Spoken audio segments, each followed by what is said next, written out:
तुम्ही फक्त कल्पना करा, बाहेर मुसळधार पाऊस कोसळतोय आणि त्यात थंड हवेत एक वास दळवळलाय, ज्यांनी तुमची भूक चवळली गेली. तो वास कशाचा? तर वडापावचा. सामान्य माणसाच्या खिशाला परवडणारं आणि कधी कधी मोठ्या लोकांच्या घडण्याच्या सुरुवातीचा साक्षीदार असणारं मुंबईचं कम्फर्ट फूड म्हणजे वडापाव. पण या वडापावचा उगम काय, कुठून आला असेल हा, तो जगभरात पोहोचण्याचं कारण काय आणि कशी घडवली त्याने अनेकांचे आयुष्य, पाहूया प्राईम संवादच्या आजच्या भागात. नमस्कार, मी ज्ञानदा. आपणा सर्वांचे प्राईम संवाद या युट्यूब चॅनलवर स्वागत करते. गरम वडा अशी आरोळी ऐकली की खऱ्या मुंबईकराचा हात त्याचा गच्च भरलेला पोटाकडे जातो.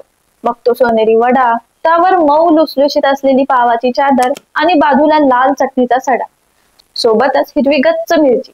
कधी एकदा याचा वापर उदरनिर्वाहासाठी करतोय असं त्याला होऊन जातं. आज याच वडापावचा लोकल टू ग्लोबल असा प्रवास जाणून घेणार आहोत. मुंबईतील दादर, लालबाग, परळ आणि गिरगाव येथे असलेल्या गिरगी कामगारांचं आणि वडापावचं अगदी घट्ट नातं.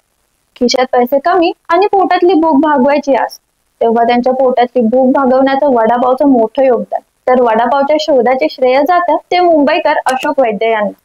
अशोक वैद्य यांची दादर रेल्वे स्थानकाच्या बाहेर वडापावचा स्टॉल होता. त्या दुकानात अनेक दिवस त्यांनी बटाटे वडा विकला. आता रोजच बटाटे वडे काय विकायचे, तर काहीतरी नवीन प्रयोग झालाच पाहिजे. त्यामुळे एक दिवस त्यांनी शेजारच्या दुकानातून पाव आणले. त्या पावाला मधून चाकूने कापले, त्यात चटणी भरली आणि त्यात वडा देऊन लोकांना ते द्यायला सुरुवात केली. ही चव मात्र लोकांना फार आवडली, शिवाय पोटभरीचही झालं. त्यांचा हा प्रयोग म्हणजे वडापावचा जन्म. म्हणजेच 1966 मध्ये दादर रेल्वे स्थानकाजवळ अशोक वैद्य यांनी एका छोट्या दुकानात आपला वडापावचा जन्म झाला आणि लोकप्रिय म्हणून जगभरात पसरला. आता वडापाव इथेच थोडी थांबतो.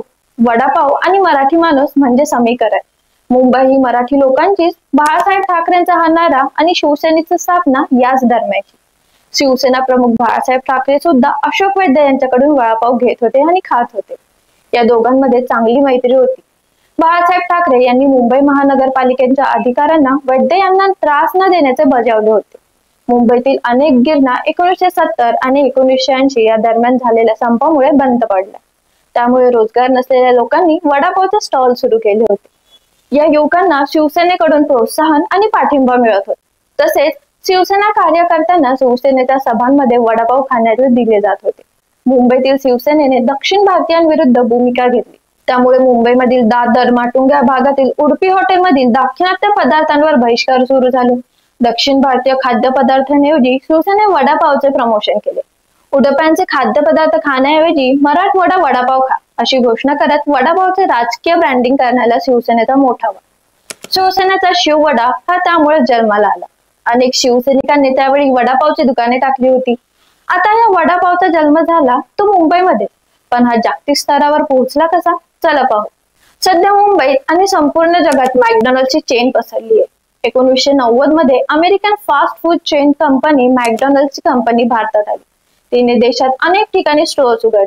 भारतात मॅकडॉनल्ड्स लोकप्रियता वाढत होती. मग ही घटना वडापावचा ब्रँड सुरू करण्यासाठी फायदेशीर ठरली. MBA झालेले धीरज गुप्ता यांनी जॉन एफ लव्हच्या मॅकडॉनल्ड्स हे पुस्तक वाचले होते. त्यांनी या पुस्तकापासून प्रेरणा घेऊन वडापावचे दुकान सुरू केले. आता याचा संघर्ष चुकला का, तर नाही. त्यांच्या या निर्णयापासून घरच्यांचा विरोध झाला, पण तरीही त्यांनी मुंबईतील मालाड येथे 2000 साली जम्बो किंग वडापावचे पहिले दुकान सुरू केले. 2003 मध्ये कांदिवलीमध्ये दुसरे आउटलेट उघडले.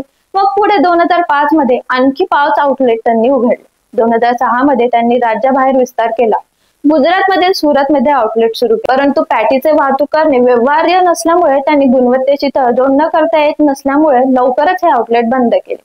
2009 पर्यंत त्यांची 38 आउटलेट उघडली गेली होती. आता सध्या मुंबई, दिल्ली, पुणे, हैदराबाद येथे त्यांची 170 स्टोअर झाली आहे. त्यांच्या कंपनीची उलाढाल 110 कोटींवर गेली आहे आणि वडापाव ब्रँड बनला आहे. वडापावची भारतीय बर्गर म्हणून जाहिरात केली. आता वडापावच्या अनेक चेन तयार केल्या. महाराष्ट्रातील वडापावला ब्रँड व्हॅल्यू देण्याचे काम त्यांनी केले. पुढे व्यंकटेश अय्यर यांनी वडापावचे ब्रँडिंग केले. त्यांनी 2004 मध्ये गोली वडापाव सुरू केला. ठाणे जिल्ह्यातील कल्याणमध्ये गोली वडापावचे पहिले आउटलेट सुरू केले.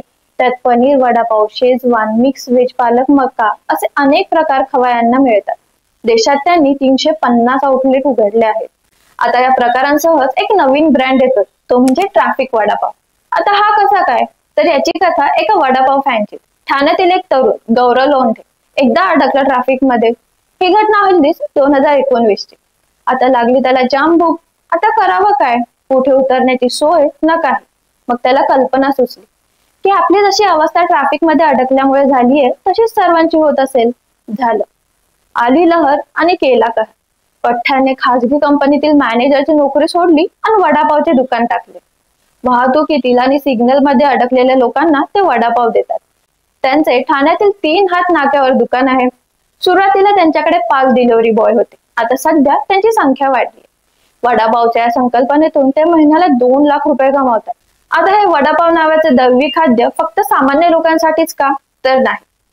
सामान्य लोक ज्याचे फॅन असतात त्याचे मोठे सेलिब्रिटी सुद्धा वडापावचे चाहते आहेत। महान क्रिकेटपटू आणि मुंबईकर असलेले सचिन तेंडुलकर यांच्यासाठी वडापाव म्हणजे जीव की प्राण।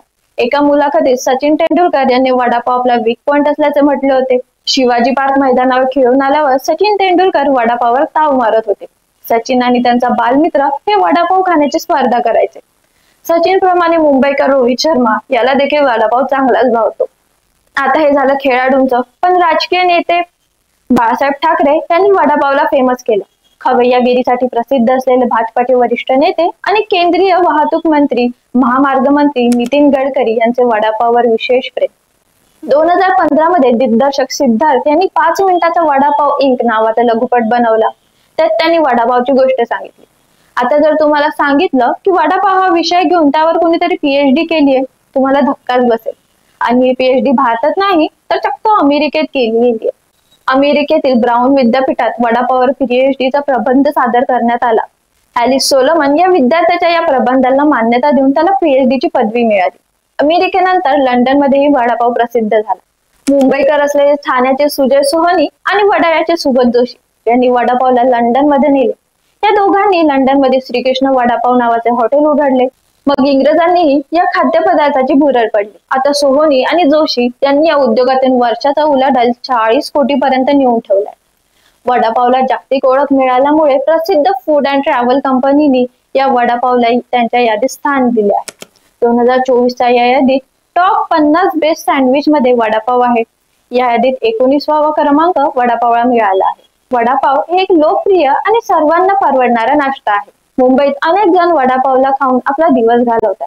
वडापावच्या जन्माच्या वेळी त्याची किंमत केवळ 10 पैसे होती। आज अगदी 10 रुपयांपासून ते मॉलमध्ये 80 ते 100 रुपयांपर्यंत सहज मिळतो। हल्ली तर लोक स्विगी आणि झोमॅटोवरही वडापाव मागवतात। पण अगदी मुसळधार पावसात एका छत्रीत गरम गरम चहा बरोबर आपल्या स्पेशल व्यक्तीसोबत वडापाव शेअर करून खाण्याची सर या स्विगी आणि झोमॅटोला मात्र नाही। आता हा व्हिडिओ पाहून तुम्हालाही वडापाव खाण्याची लहर येणार आहे हे आम्हाला माहितीये। पण वडापाव खायला जाण्याआधी कमेंट सेक्शन मध्ये तुम्हाला वडापाव बद्दल काय वाटतं, असं अजून कोणत्या खाद्यपदार्थाबद्दल ऐकायला आवडेल ते सांगून जा। आणि वडापावच्या प्रेमाखातर या व्हिडिओला लाईक करा, शेअर करा आणि आमच्या प्राईम संवाद या YouTube चॅनलला सबस्क्राईब करा। धन्यवाद।